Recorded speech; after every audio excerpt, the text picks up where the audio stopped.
Hey folks, welcome to the channel. If you wish to fix error code 233011, then let's look at the following solutions. The first solution would be is to look at the internet speed. So we will go to a website like fast.com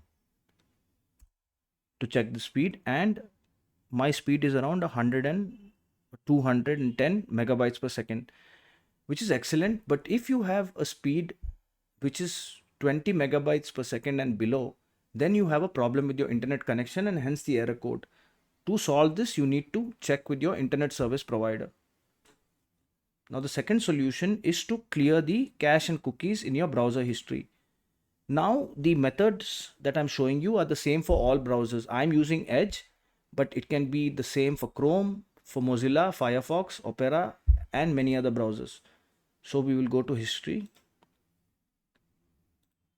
and we will look for the delete browsing data tab.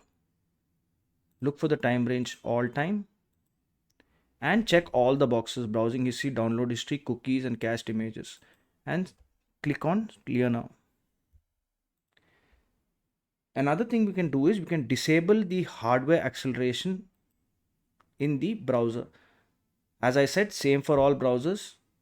The method: click on these three dots, look for settings,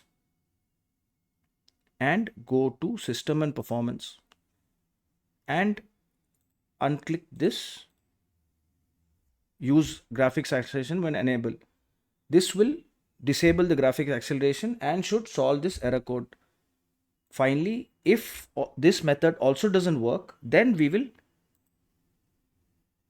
look to disable the plugins, because the third party plugins or the extensions can cause such errors to occur. So we'll look for extensions, manage extensions, and we will go to the off position on the tab. So if you have, I have only one plugin, but if you have many plugins, then you can disable them all at once. Or if you want to find out which plugin is causing the issue, then you can disable them one by one. And when you find the plugin that's causing the issue, you can permanently switch it off, or you can delete the plugin. If this video helped you, then please subscribe to the channel. Enjoy your day.